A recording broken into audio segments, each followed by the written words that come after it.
it's not a 2-month job. It's a 6-month job. You've got to be watching players right from round one all the way through. You've already collated, the information of their habits from the previous years. But then from round one onwards, that's really important because it's hard to flick that switch come May, June and July to play at State of Origin level. Welcome everyone to another edition of the Billy Slater Podcast. It is all thanks to Tab, and boy, do we have a lot to cover off this week, not just in the NRL, but also to State of Origin. And Billy Slater is here. Billy, welcome and congratulations. Thanks, Salty. It's not just a big couple of months, the Origin series. It's a big 6 months. It's the preparation leading into it is huge, and feeling a tad run down now, but that's to be expected. Obviously, there's a lot of emotion that goes into the Origin series, and it finished with a real highlight for us Queenslanders. So the footy team of Queensland did themselves, their teammates, their families, and their state proud. Conducted themselves so well throughout the whole series. The players under immense pressure after going 1-0 down. A lot of people ask yourself, Billy, how you react as the coach, and we saw some of the decisions that you made throughout the series which paid off. But just give us an insight into how the playing group was feeling, not only going into Perth, but also to last week. Particularly what your senior players were saying, or what you were noticing attitude-wise. Yeah, when you're on the outside, you straight away think about the result and the big picture. When you're on the inside, you've got control of the little things, and that's about reviewing what didn't work, also acknowledging what did work in the performances. Even game one, there were some things that we did quite well in game one, and there were obvious things that we didn't do well. And from game to game, we rectified those things that we didn't do well. Our discipline was extremely poor in game one, and that was the first thing that we addressed, and we tidied that up, and that put us in a better position to perform. When you got the team together in the Sunshine Coast the week before the game against in Sydney, I should say, when you're getting a team together for a decider, and first time in a decider for a number of the players, first time experiencing Origin for Cameron Munster, did you have to say much to them? Did you? Because the occasion and the like, but is it a case of not letting those Origin rookies let the occasion get to them? I'm just interested to hear what it was like in that week leading up to the game against Sydney. Yeah, It's a good question, Salty, because sometimes saying less is actually better, and just letting them prepare for a game of football. Look, at the end of the day, every player that pulls on a Maroon jersey knows the enormity of the responsibility that comes with it. And, for someone like Gamet, he is a rookie in terms of playing his debut for Queensland, but he's 27 years old.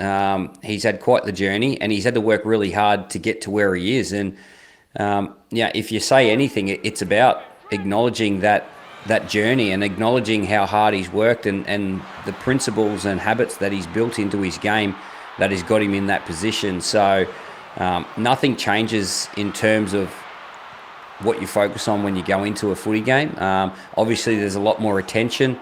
I think Gamet had about 42 family members come down to Sydney. So, again, that's a difference, and how you handle that is really important, making sure that, you're prioritising your preparation for your footy team and your performance, and not letting those distractions filter in and distract you from what's really important and what those people are there to see. So, just touching on those things, but at the end of the day, it's the habits and performances that those individual players were putting in week to week that got them in that position. That's their most important thing to focus on.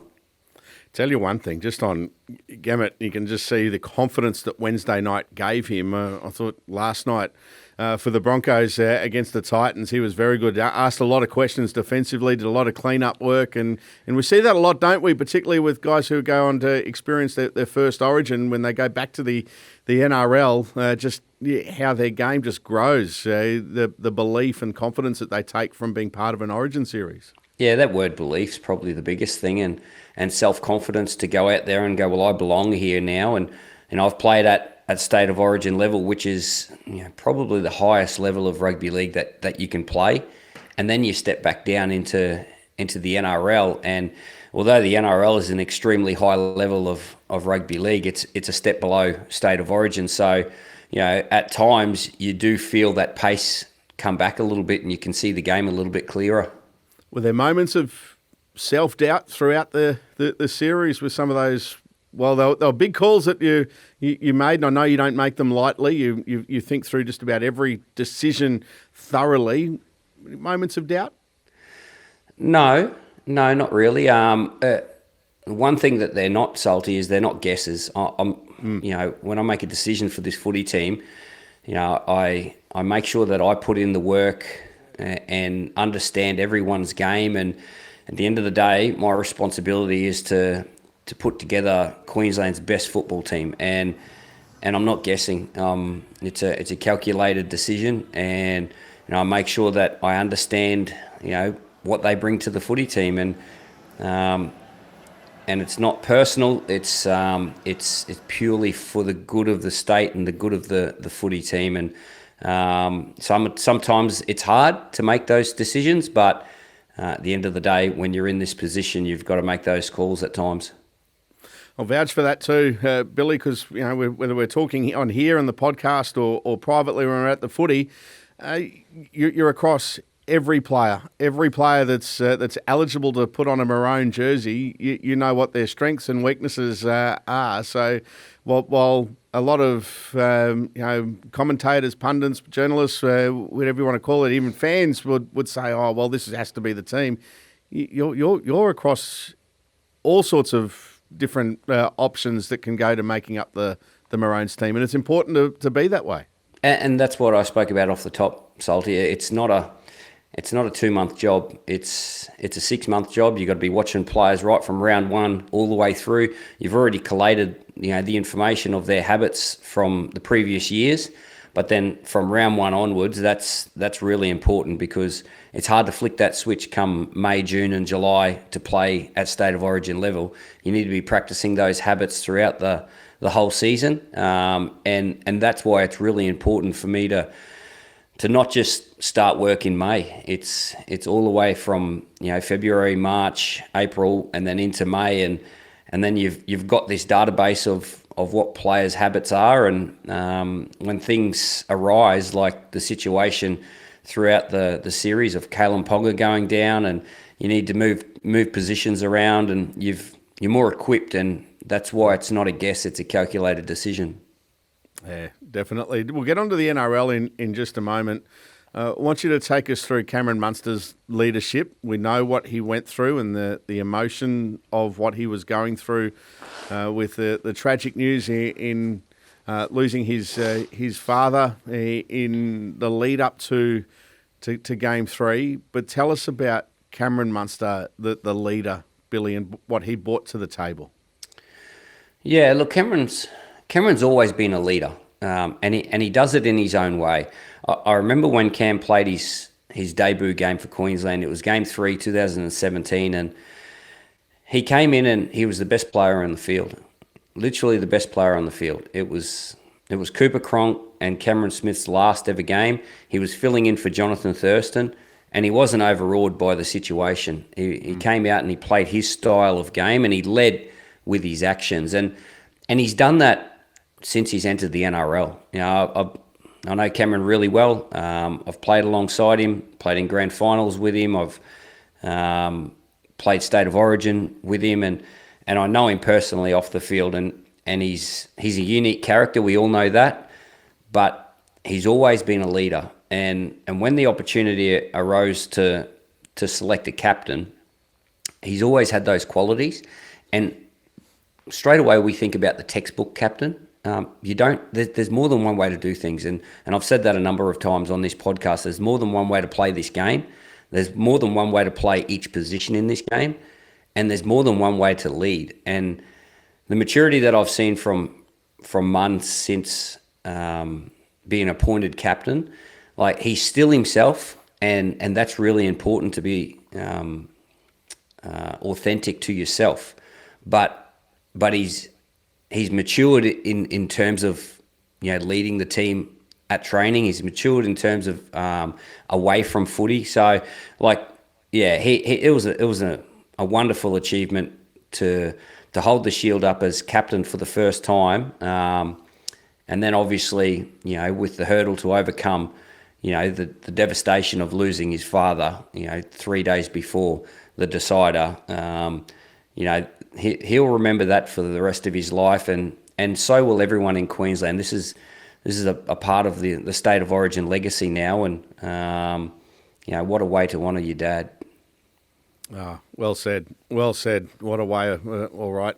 He was magnificent. We will talk more Origin a little bit later on, because we've got some magnificent listener questions that we'll get to a little bit later on. But just before we do get onto the NRL, you were happy with the performance of Nate Miles and Jonathan Thurston on the sideline. They were getting the messages across okay for you. How'd you give JT a tick? Yeah, no, they did a good job. There was actually one stage up in the box. I said, geez, we're sending down a lot of messages in a short period of time.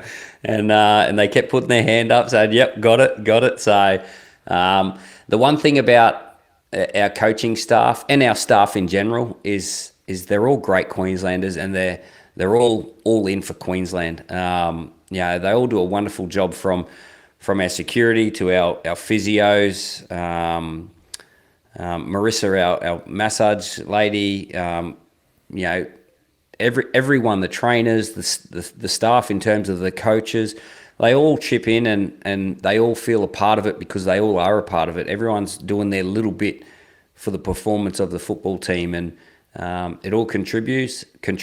And like I said off the top, they're all there because they're great Queenslanders and they want to contribute to Queensland, and I love that about our staff. Just on your staff, Billy, and I've never been one to speculate about coaches' futures and the like, but there is talk around the NRL that there will be some openings come up, as there always tends to be. Two of your senior assistant coaches, Josh Hannay and Matt Ballin. Josh probably just ahead. They wouldn't look out of place running an NRL team. Yeah, I'd be surprised if he's involved in the State of Origin next year, unfortunately for us. He's been a real rock for me in terms of the last 4 years at State of Origin level. I've lent on him immensely. He understands the game. He sees the game really well. He's got great philosophies, and I'd be really surprised if he was involved in the State of Origin series next year. I was probably surprised that he was involved this year. I think he's ready to be an NRL head coach, and I wish him all the best in when that opportunity arises for him. So, yeah, I've got great respect for Josh. I've got great appreciation for what he's done for myself and this footy team over the last 4 years, or even beyond that. Actually, he was involved before I was the head coach. So, he's definitely going to be a great NRL coach, and I look forward to seeing which team he gets that opportunity with. Yeah, you'd think it's sooner rather than later for Josh Hannay, and nice of you to let him to sleep with the shield as well too, which is fantastic. He took that upon himself. I was in bed already then, so it was a great picture. And look, a lad from Moranbah went to the Cowboys really young. He was only a teenager when he went to the Cowboys. A real prodigy as a young fella, and it just goes to show how much Queensland means to a guy like Josh Hannay.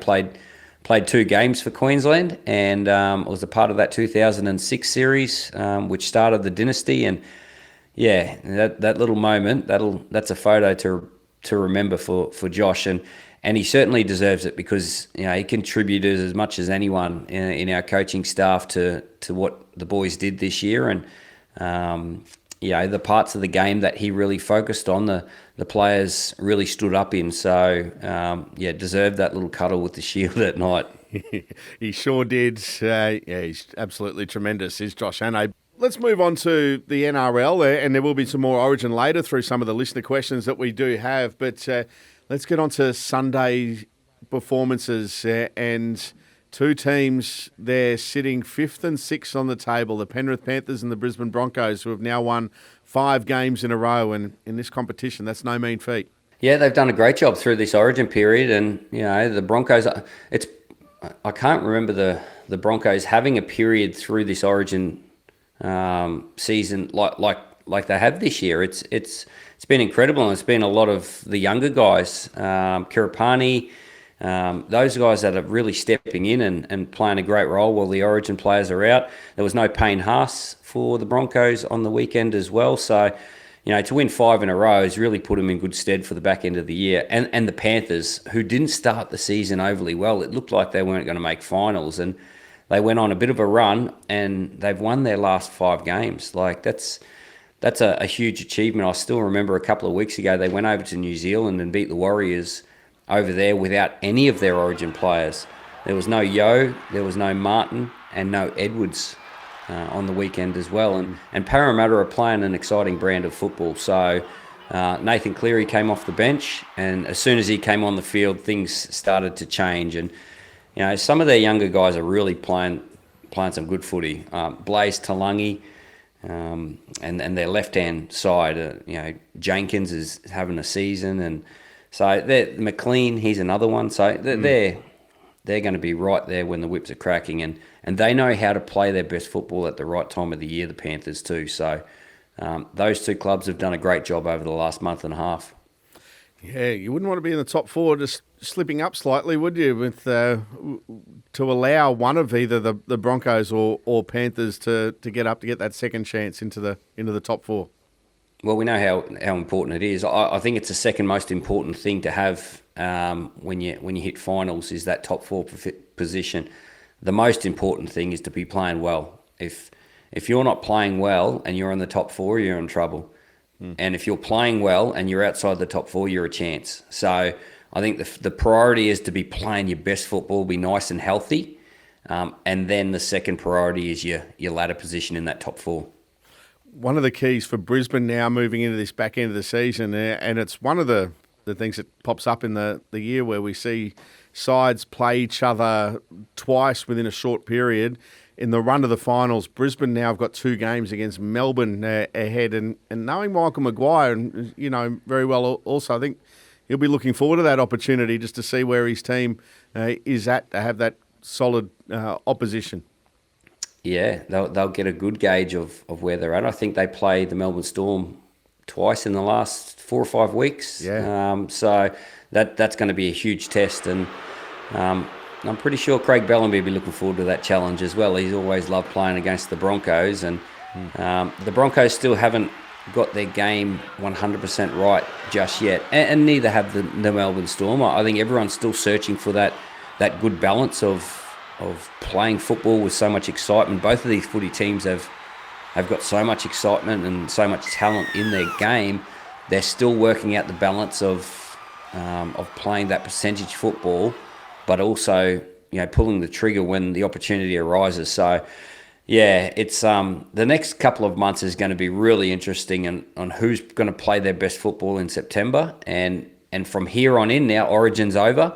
It's about practicing. It's about practicing and building those habits. So when you get to September, you've got your game. Everyone understands what it looks like, and then you can really go after it. The Warriors, that was an important one. Now, many might say, against the Tigers, but they've got to click over some wins in these next few weeks, as they prepare for a run to the finals without Luke Metcalf. So that was important. 2 points against the Tigers yesterday. Yeah, I thought Tanner Boyd did a great job playing his first game for the Warriors. I thought he played really well. He was in their top 3 players for sure.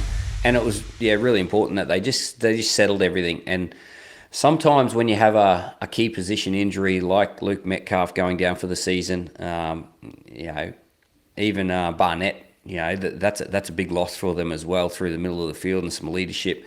Sometimes when that happens earlier in the season in terms of before the finals, it's actually better because you can actually settle in without them, and it's not so much of a distraction where if it happens 2 weeks before the finals, it's hard to gain that traction again. Whereas they can do that now. Tanner Boyd, he can jump into that halfback position and really settle into it. And I thought he did a wonderful job. The one thing about the Warriors is they work well as a team.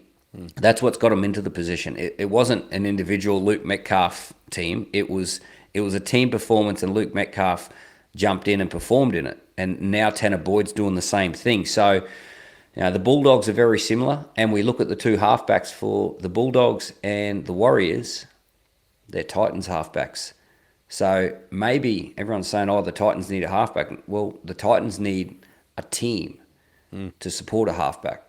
So there might be something in that, and that's what the Gold Coast might need to look at.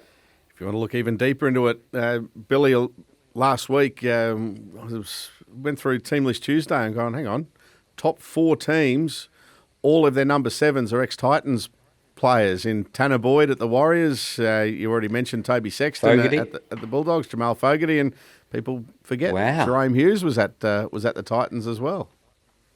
And you look at all those 4 teams, and they're not reliant on any one player. They're reliant on a team performance, and then those individual players fit into the team. So, it's there's something in it, Salty, isn't there? That's interesting. 4 Titans halfbacks.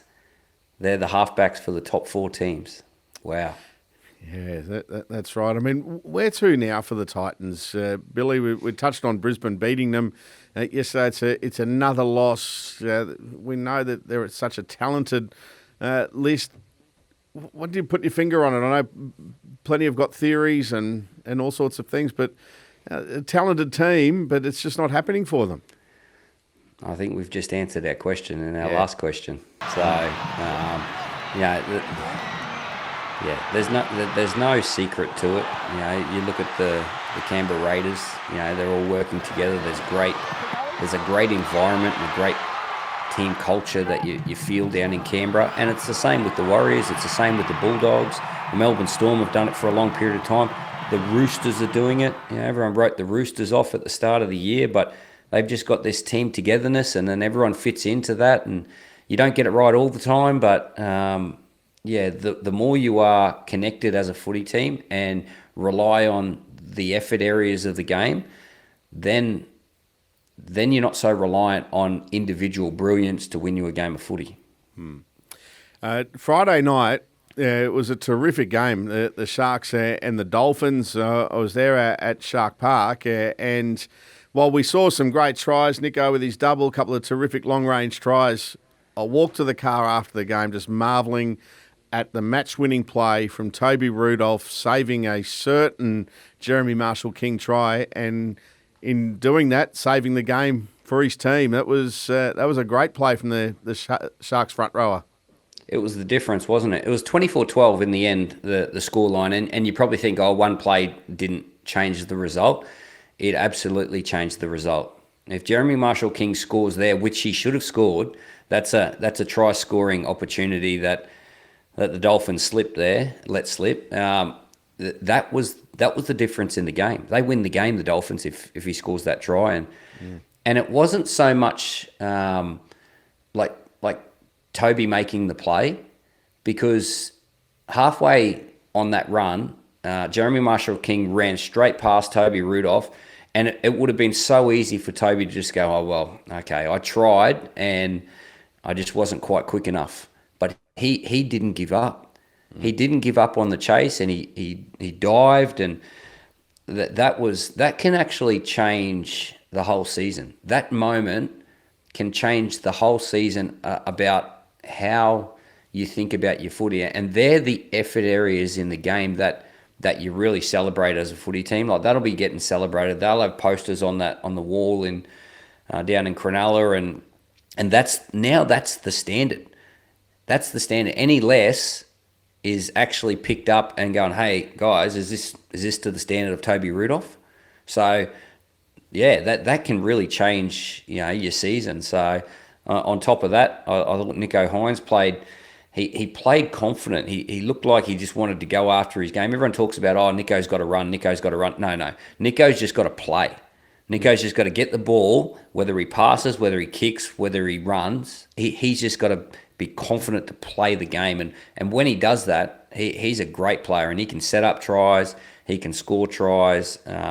But I thought he was back to his confident best, and that's another great sign for the Sharks. Most certainly. You touched on the Roosters. They got over the line against the Dragons. Sammy Walker back, and I'll tell you, they're sitting in the 8th, and they just keep ticking over victories regularly, the Roosters. Yeah, love seeing Sam Walker back, obviously off the back of a knee reconstruction. Just before his return, he broke his hand or his thumb or something like that. So that put him out for another month. And the thing about Sam Walker is no one plays the game like Sam. Like he's so unique in the style that he plays that position. You don't know what he's going to do. He's always scanning and looking for opportunities. And when he sees an opportunity, he's got great ability to get the ball to that space, whether it's a pass, a kick. He's a great little elusive ball runner, and he understands the game, pretty thoroughly. So, it was really good to see him back, and he's going to create so many more opportunities, for this Roosters team. And I love what Billy Smith's doing. Robert Toya has just gone to another level off the experience of playing a whole series. You saw him take that high ball, and that's the sort of stuff that he's going to start incorporating into his game, that talent stuff, off the back of his work ethic, the principles that he has in defence. And they're a footy team. They're a really dangerous footy team. So, if they play in September, they're going to give anyone they play a shake. Yeah, definitely. Just one other game to touch on following the latest round is up in North Queensland, where it was a really good, tight game. And enjoyed watching this one with the Bulldogs just getting over the line against the Cowboys. Lachlan Galvin left out of the Bulldogs team. Reid Marnie played, I think, pretty much the whole game and was terrific. But this was a really good, tight tussle, wasn't it? Yeah, it was. It was a big decision for Cameron Ciraldo, but I just think it just settled everything. Since Lachlan Galvin has come to the club, it's just created a little bit more noise and also a little bit more unpredictability about the Bulldogs. Now, the Bulldogs have got to where they are because they're predictable. They're predictable about what they do, and they do it really well. And there was no points scored in the second half in this game, and I thought the Bulldogs were just back to their best. They looked really in control, even though it was 12-8 for the whole second half. They just looked in control, and they looked in control of their game. There were two teams that were really desperate this weekend. The Knights were one, and the Cowboys were the other. And I thought the Cowboys played with a lot of heart and a lot of desperation for their season, but they were just no match for the Bulldogs in the end. And I think Cameron Ciraldo he'll just play his squad now. Whoever's the best person for the job is, hey, that's where we're going. We've got 2 months before the finals. Let's charge into this, and you get an opportunity, you jump into the Bulldog system. All right, big game coming up this week for the Cowboys after that loss. They take on the Dolphins in Thursday night footy. You'll be able to see that game on 9 from Suncorp Stadium. This is the Billy Slater Podcast. We're doing it all thanks to Tab. Fans always ask, Lozza, what was the best era of league? And I tell them, nothing beats the line-breaking, flick-passing, goose-stepping, Vegas-flying, turbo try-scoring, origin drought-breaking, simply the best era of footy we're in right now. And with more market stats and insights, it's easy to enjoy the best era in footy with the best app in footy. Tab. We're on. What's gambling really costing you? For free and confidential support, call the number on the screen or visit the website. Okay, it's back. The Billy M medal. Forget the Smith medal, whoever else wanted to take over the most coveted prize in rugby league. The Billy M medal, where Billy picks out his best player and team each week, thanks to Tab. All right, Billy, start off with team. Who's your best team performance this week? I'm going to acknowledge a couple of teams here, Salty. I'm going to give a mention to the Raiders and the Broncos. I think they've done a great job over the last 5 or 6 weeks. The Raiders have won like 6 or 7 in a row, and the Broncos have won 5 in a row. That's that's a great achievement through the Origin period. But those teams, the Raiders only had one player in the Origin series in the first couple of games, and then they had obviously Josh Papali'i came in, so 2 players in that last game. And the Broncos had 2 players through the series, Payne Haas and Pat Carrigan, and then Gemmet Shibazaki in that third one as well. So they've done a great job. But the 2 teams that I want to give the highest accolade to are the Melbourne Storm and the Penrith Panthers. Now, the Storm have won 6 in a row, and the Panthers have won 5 in a row through this Origin period. So the last time they lost was right back at the start of the Origin period, even before the start of the Origin period. And they've both got 5 players in state of origin, respectively. So I just think that deserves, the team of the week. You can say the team of the 6 weeks, but that's a great achievement for not just the coaching staff, but the performance staff and how they've managed their squad. We saw players get rested. No Munster, no Xavier Coates.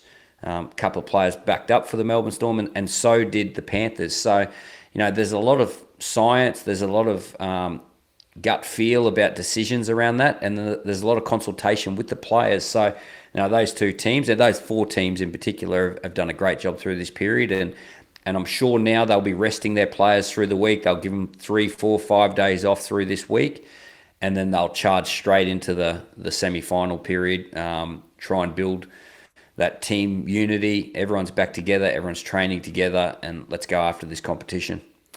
Yeah, interesting. Just before we get on to the best player, you just touched on something there, Billy, about resting players through the week. Do you think it's, and obviously it depends on where buys land. So it seemed like Melbourne, no more buys for the rest of the season.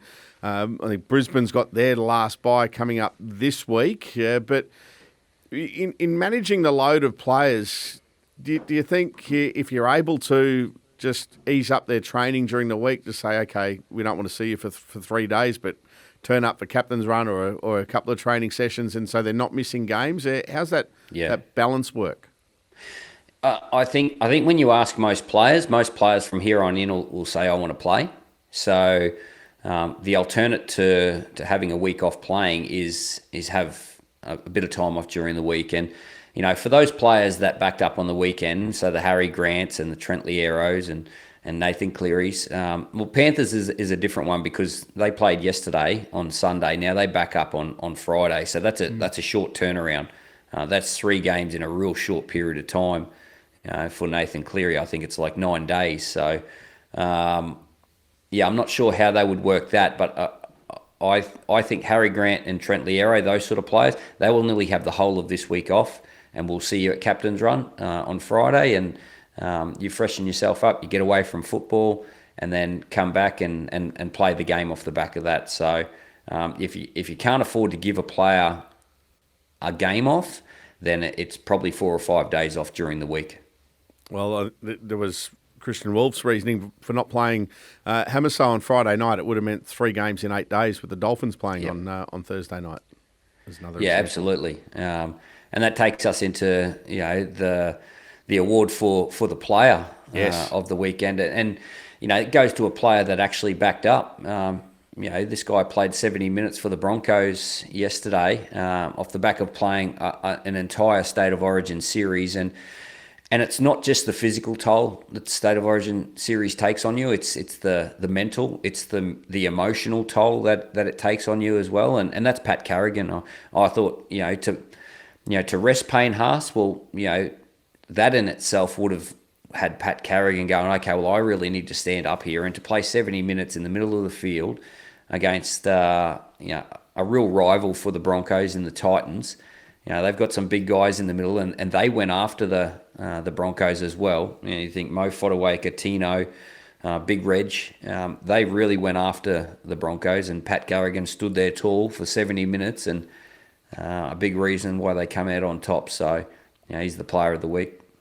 Yeah, well deserved. I was watching last night at home with the family, and I said to my wife, "This is the best club game I've seen Paddy play this season. He was tremendous last night." So he gets the coveted Billy M award. He'll text in after he watches this and say, What do I get out of it? What does he get? Well, it's recognition, isn't it? Recognition. You get Yes. Well done, Pat. You get Yes. a pat on the back. Yes, well done, Paddy. Good stuff. All right, this is the Billy Slater Podcast. That was the Billy M's, and we do it all thanks to Tab. The NRL season is here, and for the best time in sport, Tab has the best app in sport. Tab, we're on. Chances are you're about to lose. For free and confidential support, call the number on the screen or visit the website. All right, time now for listener questions. Always good to hear from the listeners. And this one's from Will. He says, "Hi, Billy. Great win on Wednesday. Cameron Munster's presence and leadership, especially given the incredibly tough week he's had, felt like it inspired the team. Can you speak to his courage and the impact he had on the group?" So that's from Will. Yeah, it certainly had an impact on the team. You know, you saw that in their performance and the way that they locked into their role for the team, for Cameron. I think, you know, to show that sort of courage, and I've said it in the media before, you know, within 10 minutes of sitting down with Cam in his room, he didn't have a whole heap of answers, but the one thing he was really sure on was playing on Wednesday night. You know, he said that pretty direct to me, that he wanted to play, and once he said that, well, then we worked out, okay, well, you need to go and be with the people that you need to be with right now, and then we'll sort the rest out later. So, you know, straight away that gave the playing group a real boost, and they obviously felt for Cam. I think not only did it inspire the group, but I think it inspired a lot of people. A good question there from Will. Now, this one here from Charlie. "Hi, Billy. To lose game 1 at home and then win 2 on the road to clinch the series, that's a testament to the team's resilience. Where does this team's origin spirit come from, and how do you foster that culture?" From Charlie. Yeah, it's an incredible achievement to start with. That's never been done, to lose game 1 at home, and for a Queensland team to go on the road for the next 2 games. Queensland have never won over in Perth. That box was ticked in game 2, and then to go on the road again and clinch the series in New South Wales, you know, that's never been done by a Queensland team either. So, you know, straight away that goes into the history books. Yeah, look, I think the culture of, to start with, what is culture? Culture's just a consistent habit and consistent actions that are outlaid, you know, through a long period of time. And I think it's 46 years of origin now, and that's where the culture started. You know, you think of, you know, some real traits of Queensland teams, and that's never giving up, looking after your mate, and that's what this group of Queenslanders did. They never gave up on the cause, and they acknowledged, you know, where they went wrong, and they really accepted that, and, you know, they underwent a process to rectify their performances, you know, from game 1 to game 2 and game 2 to game 3. So, yeah, I think the culture's always been there. It was about this team, you know, living up to that Queensland culture, and they certainly did.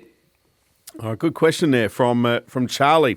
All right, time for the Ampol Power Surge. And this week we're looking for the top 3 unsung heroes from the Queensland side in this series. Your 3 unsung heroes, Billy? Well, it's a tough question for me, Salty, because I don't see them as unsung heroes, because I see everything that they bring to the footy team. So I get the unsung hero tag and the perception around it from the outside looking in.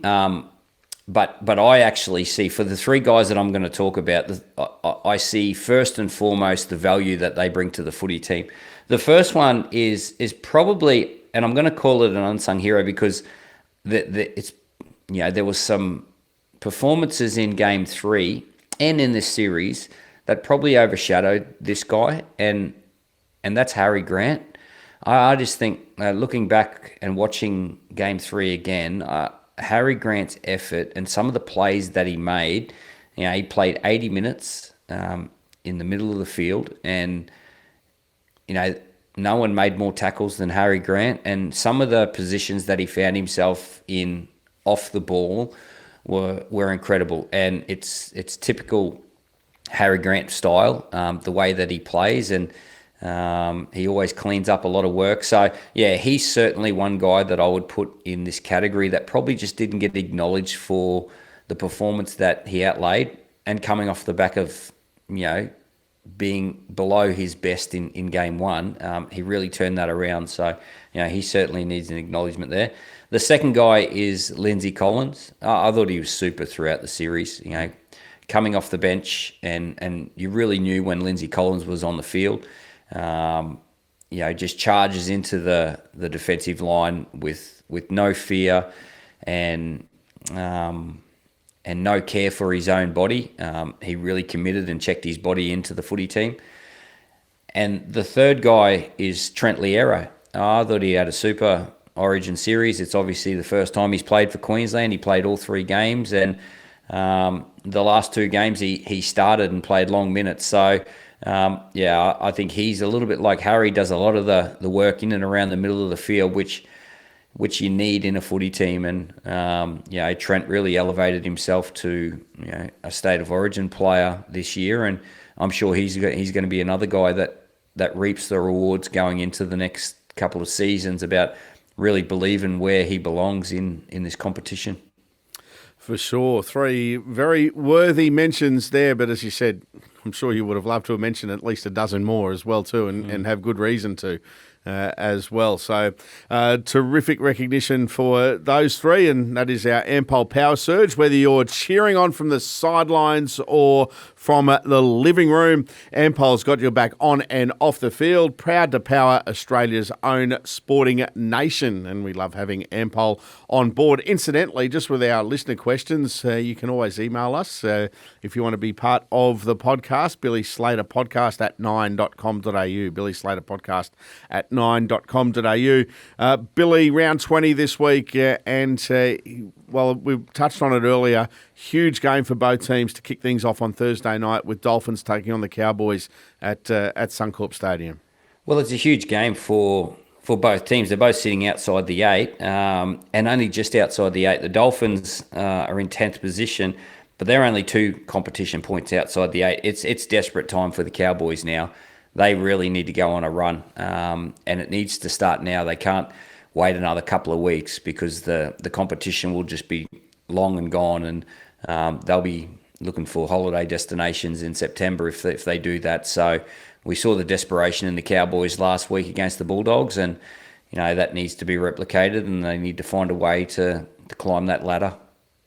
All right, plenty of good matchups to look forward to this week, round 20 of the NRL. Billy, it's been terrific. Once again, congratulations on outstanding success in the Origin series, but just a memo from the boss, no more days off. You're back now for now and the rest of the season. Is that from the boss or Cameron Smith?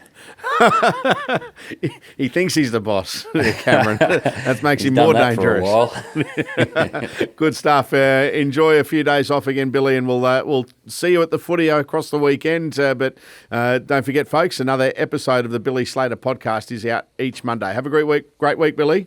Thanks, Salty. Cheers. That's Billy Slater. I'm Peter Psaltis. This has been the Billy Slater Podcast.